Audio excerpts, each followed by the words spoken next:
V1 not equal to V2। अगर V1 V2 आपस में इक्वल नहीं है, इफ V1 क्या हो गया, not equal to V2, V1 और V2 आपका क्या है, इक्वल ना हो। If V1 not equal to V2, अगर V1 V2 आपस में इक्वल नहीं है तो कंडीशन क्या बनेगा?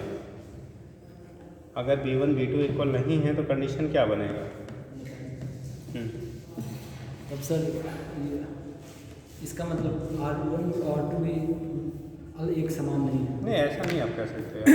सर Q1 Q2 भी अलग हो सकते हैं और चार्ज डिस्ट्रीब्यूट होगा या नहीं, ये बताओ। तब तो बदलेगा। अगर चार्ज Q1 और Q डैश अलग होंगे और एक ही नहीं। अगर आपका बेटा क्या होगा, दोनों की पोटेंशियल डिफरेंट हैं, तो charge will be charge first में transfer from one to other. यहाँ पे होगा if V1 not equal to V2, then charge transfer takes place. Charge transfer takes place. उस केस में चार्ज का क्या होता है, आपका ट्रांसफर होता है।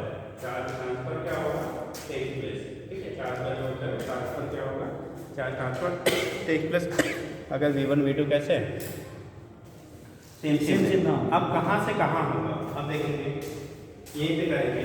V1 ग्रेटर देन V2, अगर V1 की वैल्यू V2 से बड़ा है तो कहाँ से, ये मानो V1 ये V1 V2 बड़ा है, तो V1 अगर ग्रेटर देन V2 है बेटा, तो उस कंडीशन V1 से V2 की तरफ जाएगा। V2 ग्रेटर देन V1 होगा तो V2 से V1 की तरफ आएगा।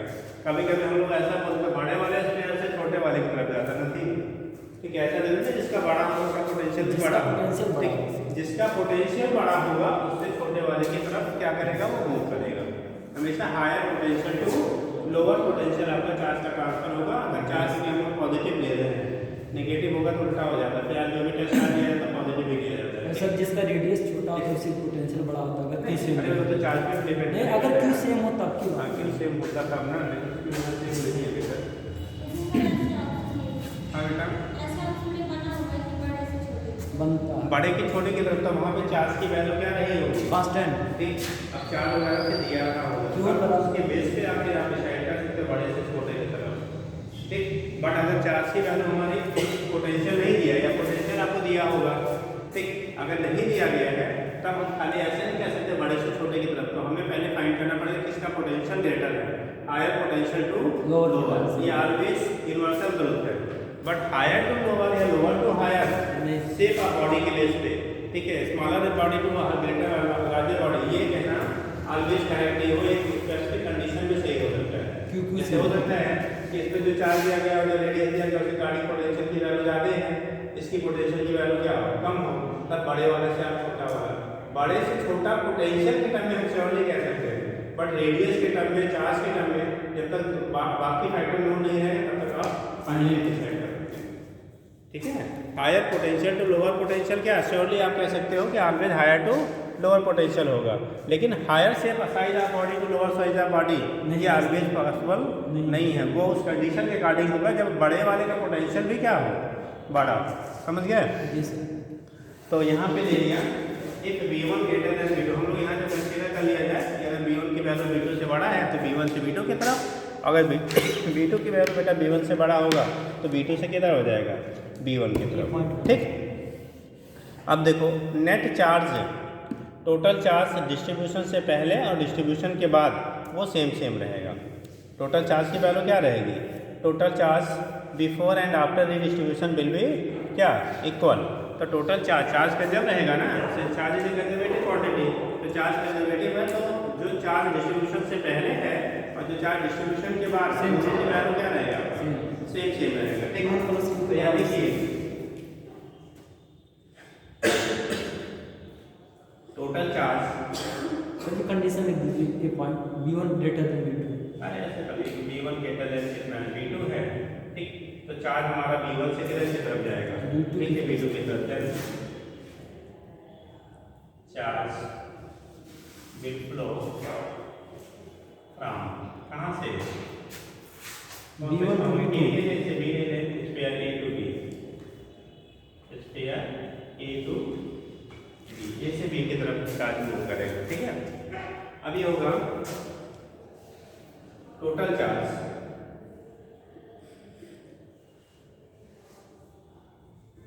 therefore redistribution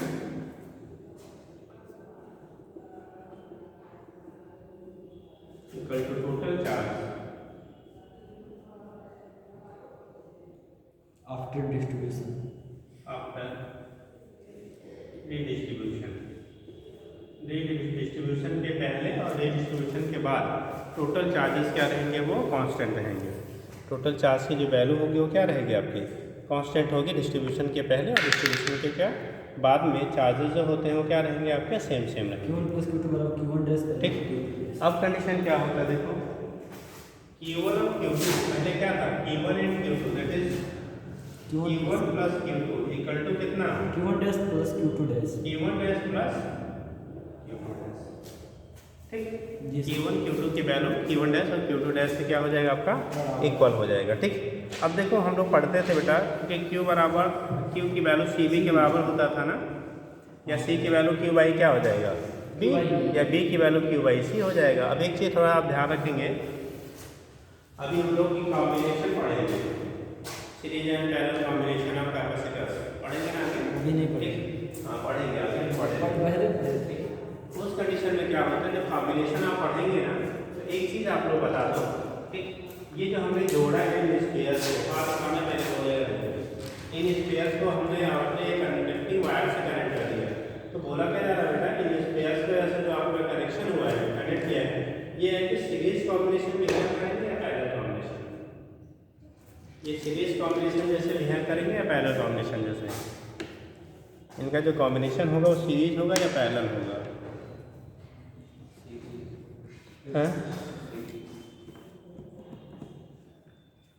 सीरीज लाइक या पैरेलल लाइक,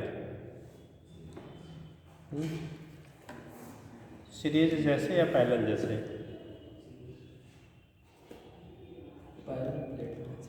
प्लेट तो ही नहीं है तो स्फीयर है। पैरेलल कॉम्बिनेशन है या series combination, series combination, series वाले हाथ उठाओ भैया, सीरीज कॉम्बिनेशन भी है सीरीज।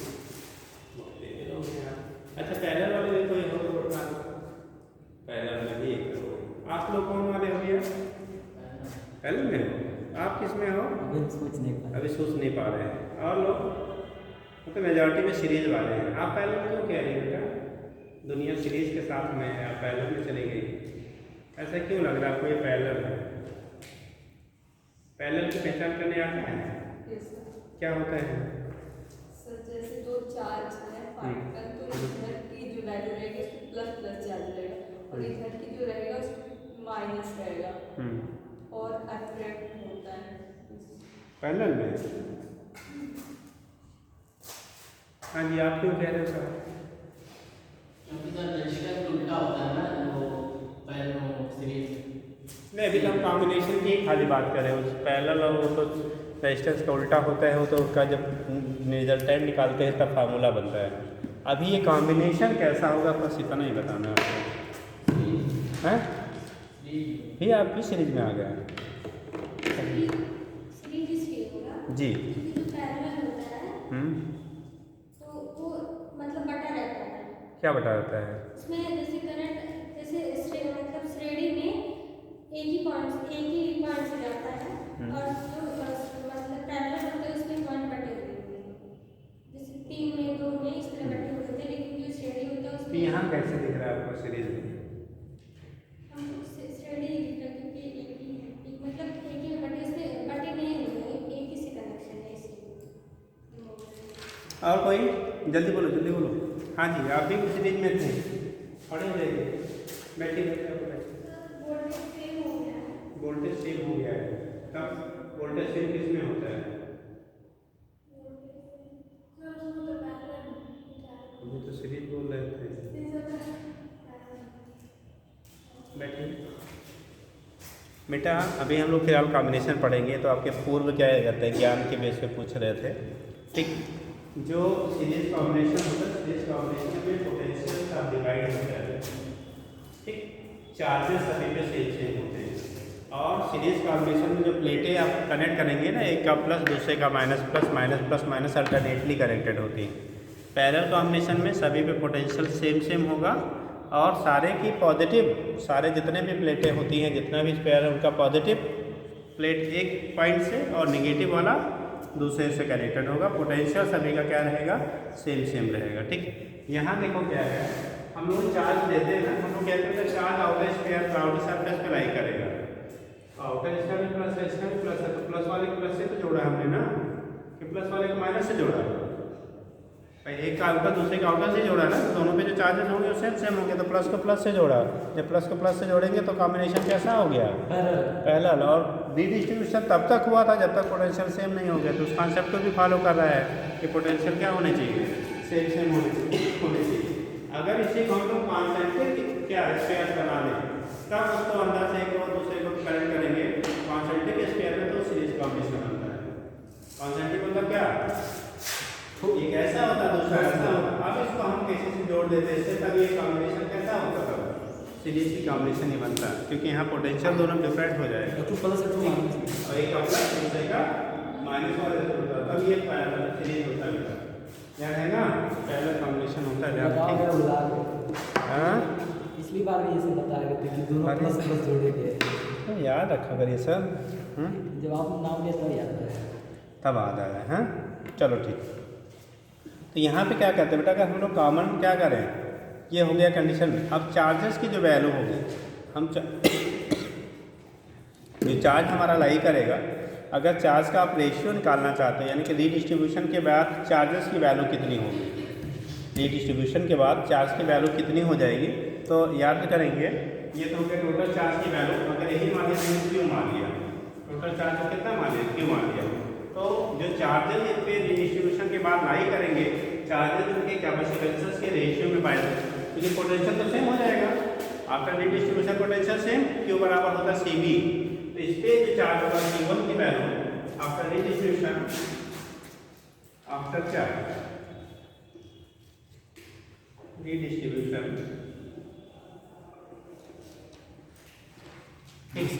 आप जानते हो Q1 डैश की वैल्यू होगी C1 इंटू क्या, B, एंड Q2 डैश की वैल्यू होगी C2 इंटू B। B दोनों का क्या हो जाता है, सेम रीडिस्ट्रीब्यूशन के बाद क्या होगा, सेम। जैसे Q1 डैश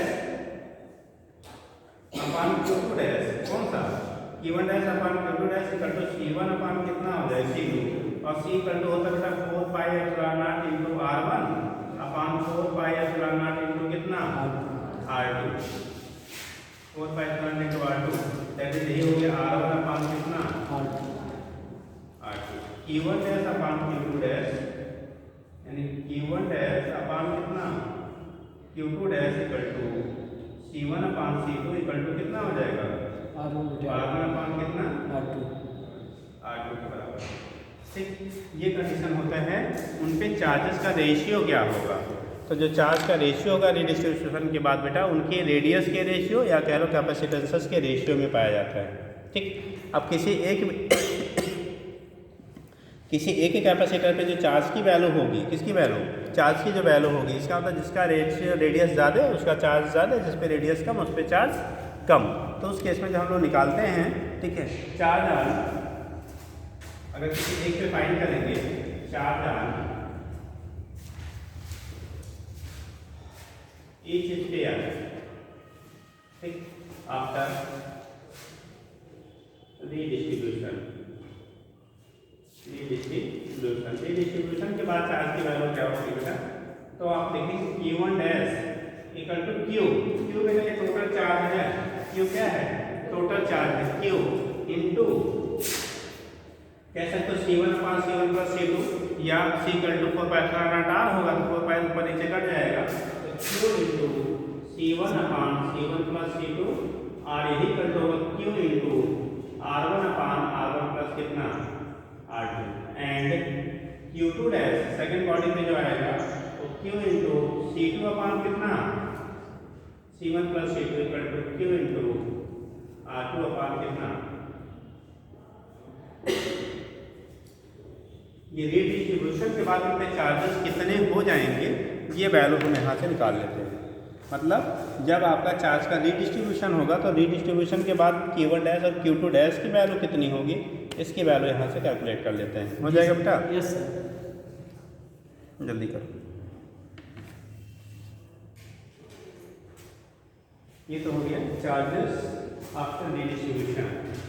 अच्छा ये बताओ, अगर आपको मान लीजिए आपने निकाल लिया Q1 डैश निकाल लिया, पूछा जाए कितना अमाउंट आपका ट्रांसफ़र हुआ होगा, कितना अमाउंट ट्रांसफ़र हुआ होगा, तो कैसे निकाल सकते हैं? कुछ है जुगाड़?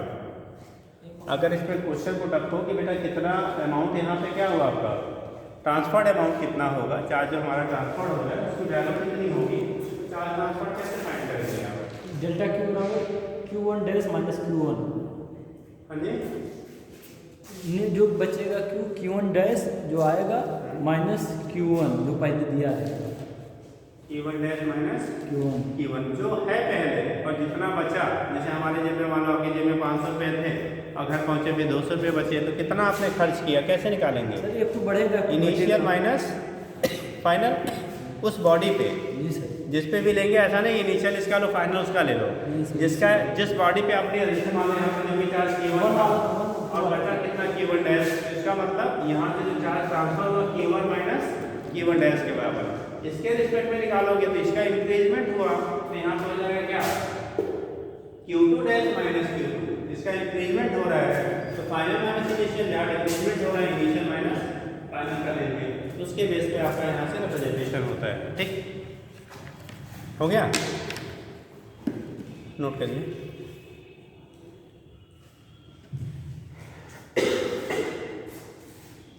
दूसरा होता है बेटा, पूछा जाता है कॉमन पोटेंशियल क्या होगा? क्या कौन सा पोटेंशियल बेटा? Common potential. अब देखो इरेज करें, इसका मैं यही इधर लिखे समझ जाएंगे, लिखेगा ना, तो कॉमन पोटेंशियल, कॉमन पोटेंशियल की वैल्यू क्या होगी बेटा? जब हम लोग कॉमन पोटेंशियल की बात करते हैं, किसकी बात करते हैं? कॉमन पोटेंशियल की आप बात करेंगे, ठीक, उस कंडीशन में क्या होगा? सपोज दैट पोटेंशियल कितना ले रहे हैं V, दोनों पे कितना दिया V, तो चूंकि दोनों हमारे किसमें जुड़े हुए हैं पैरेलल, तो उस केस में जो टोटल कॉमन पोटेंशियल आपका वैल्यू होगा वो total charge upon total capacitance के रेशियो के बराबर होगा। V बराबर QIC होता है, तो वहाँ पे कॉमन पोटेंशियल में देखिए टोटल चार्ज अपॉन टोटल क्या कैपेसिटेंस, टोटल चार्ज और टोटल कैपेसिटेंस के रेशियो को हम लोग क्या कहते हैं? कॉमन पोटेंशियल कहते हैं। टोटल चार्ज टोटल कैपेसिटेंस का जो रेशियो होता है उसे कहते हैं कॉमन पोटेंशियल। ठीक, B की value total charge Q1 plus Q2, total capacitance C1 plus C2, ठीक, C1 प्लस C2, एक बेसिक रिलेशन तो हम ये बना लेते हैं। अब Q बराबर CB होता है ना, ये तो क्या होता है आपका CB, ये आएगा C1 B1 plus C2 B2 अपान कितना C1 प्लस C2,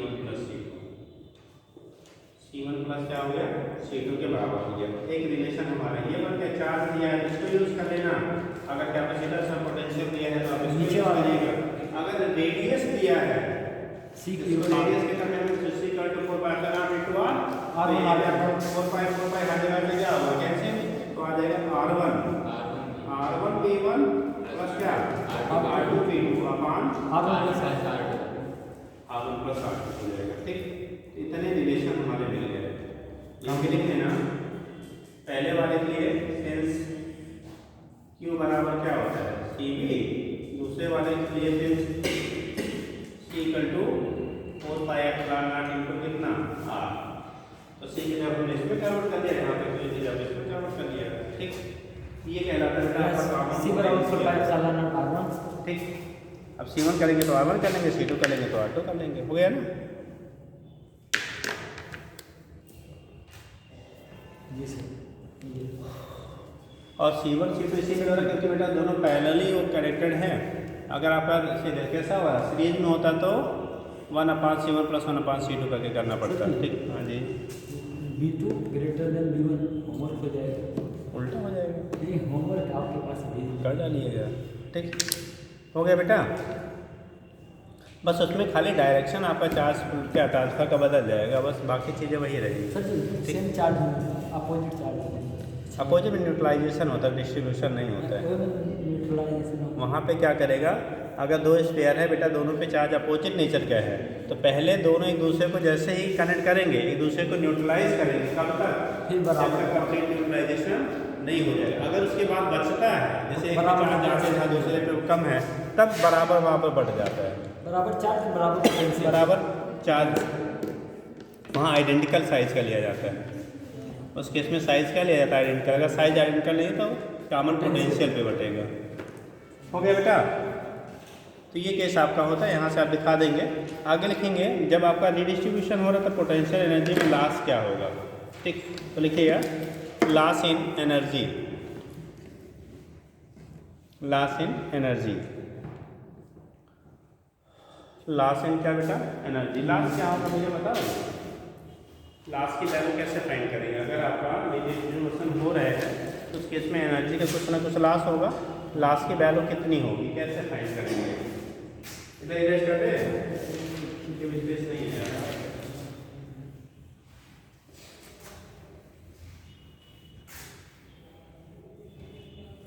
सर जी रेडियस नहीं फर्क, जो पोटेंशियल पे फर्क पड़ेगा वही का निकालेंगे।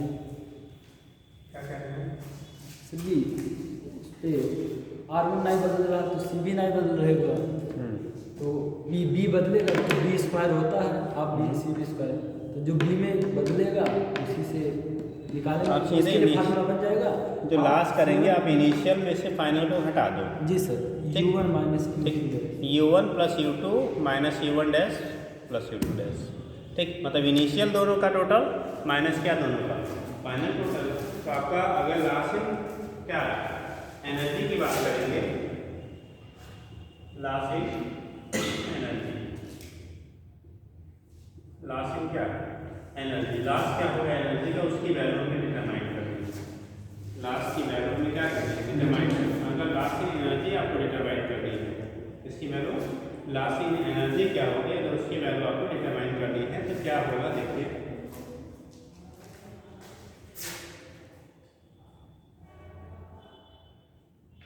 ठीक, अगर लॉस हो रहा है एनर्जी का, कितना लॉस होगा रिडिस्ट्रीब्यूशन में, उसको क्या करना है? डिटरमाइन करना है। तो देखो लॉस एनर्जी क्या होगा, डेल्टा ई की वैल्यू होगा ई इनिशियल माइनस ई क्या है, ये यू करो, डेल्टा यू की वैल्यू हो जाएगी यू इनिशियल माइनस कितना, यू फाइनल होगा ना। इनिशियल की वैल्यू होगी, अगर हम लोग पूरा करेंगे नहीं, U1 प्लस कोई जरूरत नहीं है, U1 plus U2 minus U1 dash plus U2 dash plus U2 dash. ठीक, जी। U1 dash plus U2।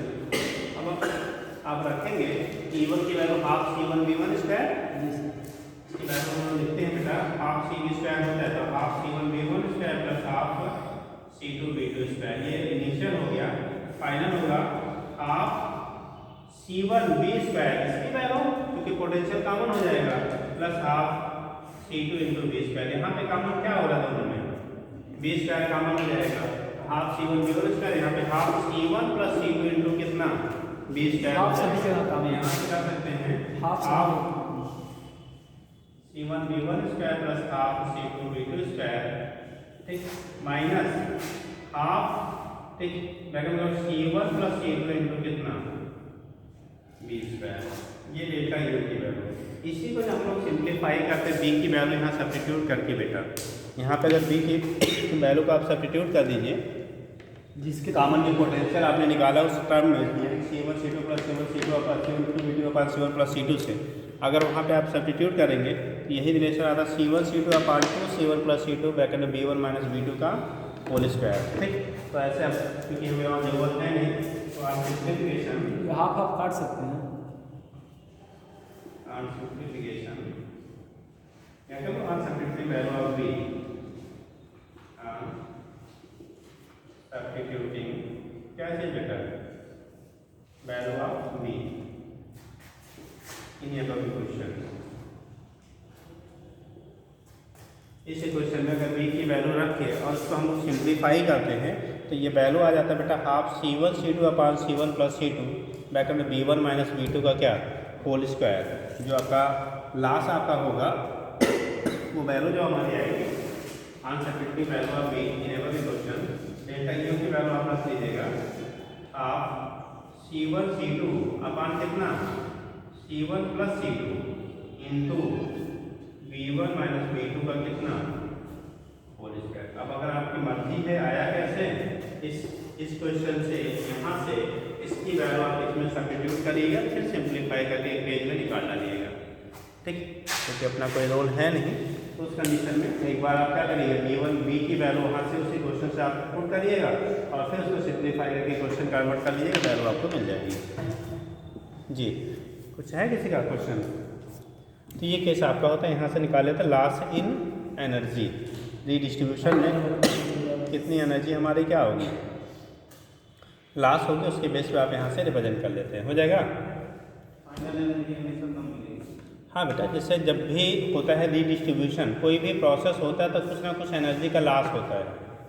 जब हम कोई काम करते हैं ना तो वहाँ पे हमारी एनर्जी हमेशा क्या होती है, लॉस होती है, ठीक। और जब एनर्जी का, चूँकि कोई भी आइडियल प्रोसेस हो ही नहीं सकता है नेचर में बेटा, कोई भी आइडियल प्रोसेस पॉसिबल नहीं है। तो जब भी आप यहाँ से, जैसे आप घर से यहाँ तक आए, ठीक, अब फिर यहाँ से घर पे पहुँचोगे, तो अगर लॉस नहीं होता तो जितना उधर से खर्च करते इतना इधर से मिल जाता, तब तो आपको बराबर रह जाता। लेकिन आप आए तो भी फ्रिक्शन की वजह से लॉस हुआ, जाएंगे तो भी फ्रिक्शन की वजह से लॉस होगा, तो हमेशा फाइनल वाली वैल्यू इनिशियल से क्या हो जाती है, कम हो जाती है। तो फाइनल जो एनर्जी होगा वह इनिशियल से इसीलिए क्या होगा, कम होगा, तो इसलिए हम लोग उसे लॉस टर्म बोलते हैं। अगर बढ़ जाता तो क्या कहते हैं, गेन कहते हैं, प्रॉफिट, ठीक। तो हमेशा कोई चीज़ जब चलता है ना तो एनर्जी खर्च करता है बेटा, वहाँ से उसको मिलता नहीं। हो गया, तो एक क्वेश्चन कर लीजिए।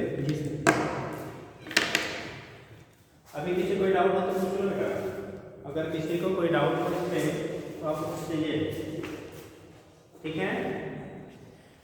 आगे जी, अरे हाँ हो जाए करो, चलिए।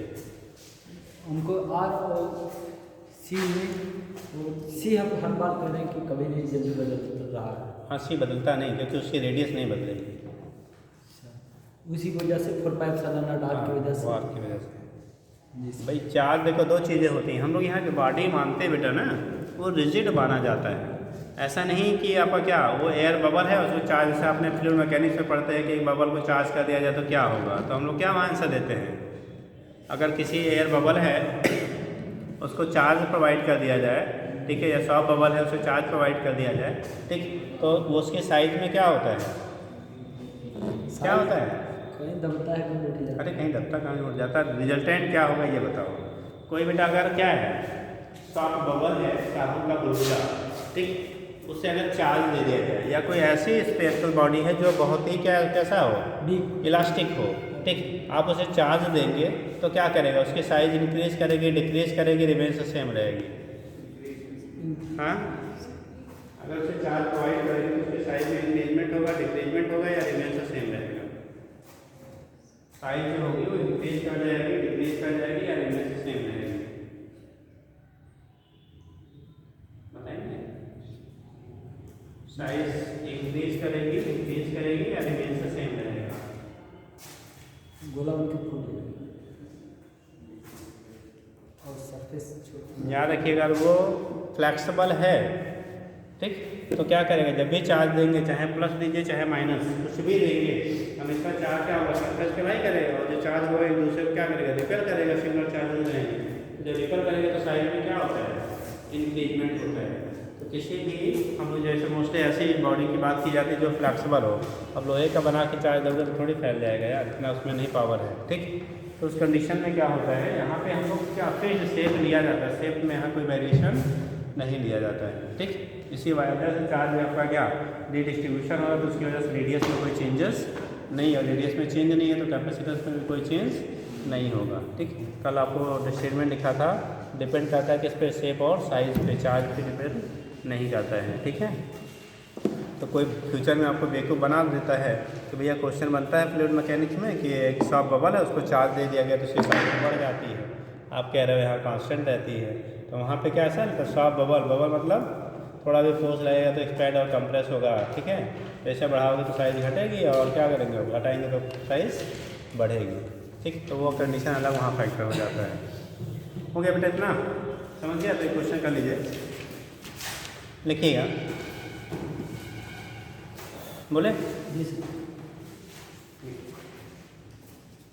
To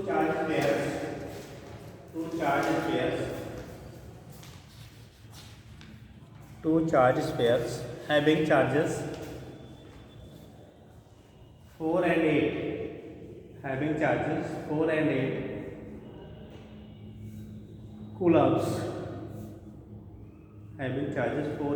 coulombs, respectively,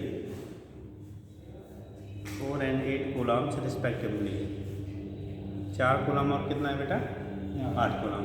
4 and 8 coulombs respectively। पे जो चार्जेस दिए गए हैं, एक पे 4 कूलम है, दूसरे पे कितना बेटा? 8 कूलम है। 4 and 8 coulomb respectively are 4 and 8 coulomb respectively are, ऐसे कर लो, are having radii 4 centimeter and 6 centimeter, 4 centimeter and 6 centimeter respectively। हो गया? देखिए, if they are connected,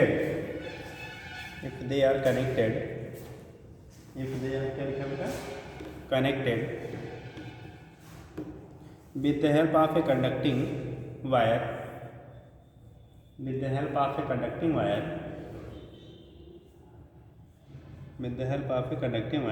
then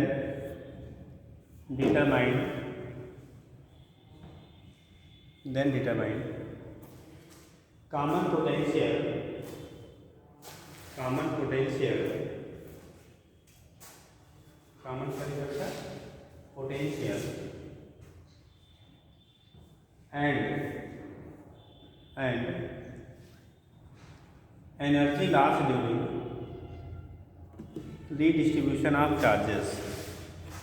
and energy loss during redistribution of charges।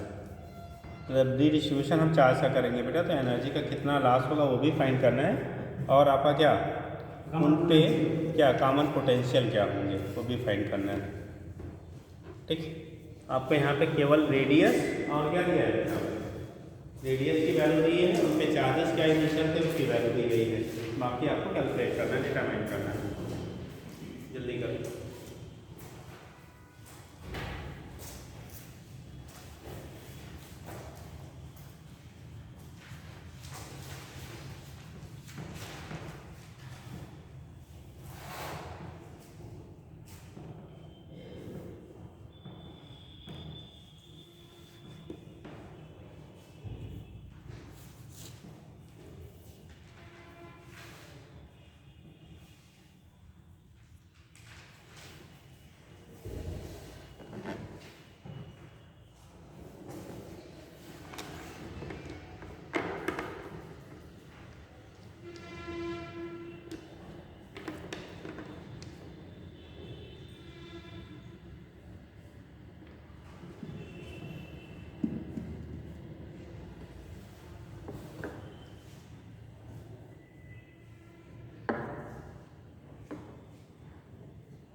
हो गया? जल्दी करो।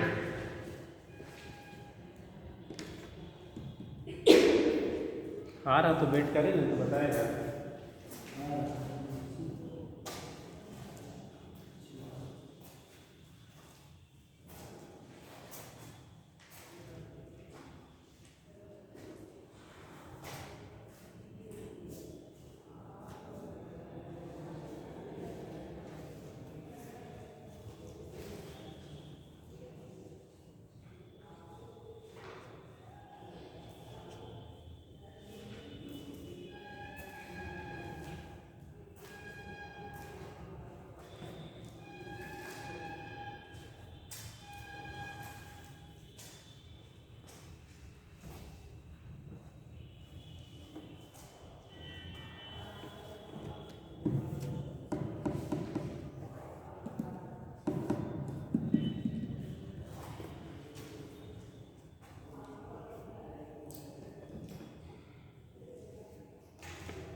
जल्दी करो बेटा।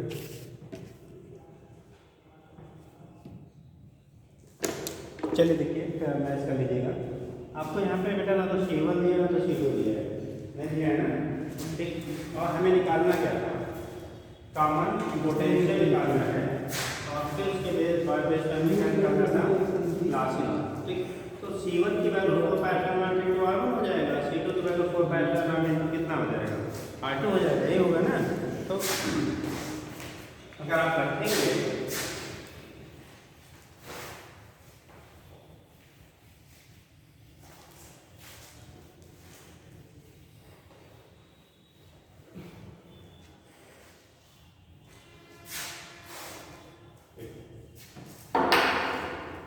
जब आपको पहला अगर B1 निकालना चाहते हैं, B1 की वैल्यू होगी क्या 1/4πε0 इंटू Q अपान क्या Q1/R1, ठीक।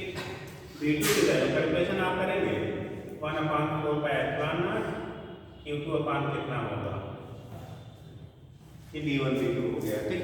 दूसरा हमारा C1 और C2 निकालना है, तो C1 की वैल्यू आएगी 4πε0 इंटू R1 और C2 की वैल्यू होगी 4πε0 इंटू कितना R2। हमें कॉमन पोटेंशियल चाहिए, तो B कॉमन करना है। कॉमन पोटेंशियल के लिए हम लोगों ने लिखा एक relation R1 B1 + R2 × R1 + R2 भी निकाला है, या अगर C1 C2 आप कैलकुलेट कर चुके हैं तो C1 C2 + C1 C B1 + C2 × C1 + C2 को भी यूज कर सकते हैं, किसी से भी आप निकाल सकते हैं, ठीक।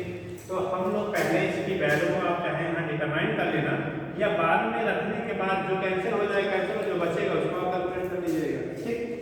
तो B की वैल्यू हो जाएगी, अगर हम लोग लिखते हैं R1 B1 + कितना R2 B2 अपान कितना R1 + R2। R1 R2 आपको दिया है, ठीक। B1 B2 की वैल्यू आप यहाँ से क्या करेंगे, सब फार्मूला रख दीजिएगा, ठीक। जब फार्मूला रखेंगे तो R1 की वैल्यू कितना है 4 × 10⁻2 4 है, तो 4 × 10⁻2 इंटू B1 निकालोगे तो 1/4πε0 कितना बेटा 4 × 10 सॉरी चार्ज कितने दिए हैं 4 ही है, 4 × 10 4 कूलम है कि माइक्रो 4 कूलम है, तो 4 अपान आपका वैल्यू हो गया R1 की वैल्यू 4 × 10⁻⁻ कितना रेडियस कितना क्या है 10⁻⁻2 कितना हुआ। दूसरे वाले पर हो गए तो इसका कितना 6 है, सेकंड के लिए 6 × 10⁻⁻2 इंटू चार्ज की वैल्यू 1/4/8 अपान 6 × 10⁻⁻2। देखो ये कैंसिल आउट और यहाँ पे बचा नीचे कितना 4 × 10⁻2 प्लस 6 × 10⁻2, इसकी वैल्यू होती 9 × 10 कितना 9, ये 9 × 10⁻9 ब्रैकेट में हो गया 4 प्लस कितना 8, अरे भाई दोनों कॉमन है ना, अपान हो गया क्या नीचे 6 to 10 × 10⁻2, ये हो गया ऊपर सिंप्लीफाई करेंगे तो बचेगा 10⁻1 और -1 ऊपर जाएगा तो क्या हो जाएगा +1 हो जाएगा, तो 8 4 कितना 12 और 12 रहेंगे 100 कितना 8, तो 108 इंटू 10 कितना हो गया 10, इसी को लिख सकते हैं 1.08 इंटू 10 कितना 12। ये वैल्यू आपका मिल गया किसका कॉमन पोटेंशियल, तो कॉमन पोटेंशियल 1.08 इंटू 10⁻12 वोल्ट पे क्या हो गया बराबर हो गया बेटा, ये कॉमन पोटेंशियल की वैल्यू आ गई 1.08 इंटू 10 कितना 12 वोल्ट पे क्या हो गया आपका इक्वल हो गया, ठीक। दूसरा निकालना था क्या हमें चार्ज कितना एनर्जी का लास्ट होगा, एनर्जी होगा तो डेल्टा यू की वैल्यू जो आप निकालेंगे तो डेल्टा यू की वैल्यू कितनी है 1/2 C1 C2 अपान C1 प्लस C2 ब्रैकेट में B1 माइनस B2 का कितना होल स्क्वायर होगा, ये है ना। अब देखो कंडीशन क्या है C1 की वैल्यू फिर इसी तरह से आपका C1 C2 आप चाहे वहां से पहले कैलकुलेट कर लीजिएगा, याद रखिएगा एक फैक्टर हमारा क्या होगा, ठीक है R1 R2 का बचेगा, नीचे 4πε0 इंटू R1 + R2 बचेगा, ठीक। और into B1 minus B1 B2 की वैल्यू आपने आने दी क्या इसे क्वेश्चन में रख के कैलकुलेट करके रख दीजिएगा, यहाँ से वैल्यू क्या मिल जाएगी लास्ट एनर्जी मिल जाएगी, ठीक है। तो कैसे होगा और कैलकुलेशन आपका घर का काम है, अच्छा मैंने बता दिया है, इतना कर डालिएगा कल आगे बताया जाता है। ठीक है, हो जाएगा, कर लेंगे ना हम। तो ये केस आपका होता है बेटा, रिडिस्ट्रीब्यूशन कैसे करेंगे, क्या होगा, यहाँ से आपका रिप्रेजेंटेशन हो जाता है। ठीक, चलिए कल आपको बताना है। एक तो अभी कॉम्बिनेशन अब स्टार्ट होगा, उससे पहले थोड़ा सा किस आपको डाइलेक्ट्रिक सब्सटेंसेस क्या होते हैं, क्या रोल उनके होते हैं, थोड़ा सा आप सुन लेंगे। फिलहाल जब हम लोग प्लेटों के बीच पैरेलल प्लेट कैपेसिटर जब पढ़ेंगे, पैरेलल प्लेट कैपेसिटर, इसके बाद पैरेलल प्लेट कैपेसिटर, फिर कॉम्बिनेशन हम लोग पढ़ेंगे। ठीक है, तो पैरेलल प्लेट कैपेसिटर में डायरेक्टली उसी समय बताएंगे कैसे उसको इंट्रोड्यूस करने पे क्या इफेक्ट होगा, कैपेसिटर्स पे, एनर्जी पे, वो सारी चीज़ें थोड़ा सा आप घर से देख के आइएगा। हो जाएगा बेटा, चलिए इतना कर लीजिए, बाकी को करवाया जाता है। ठीक है, आप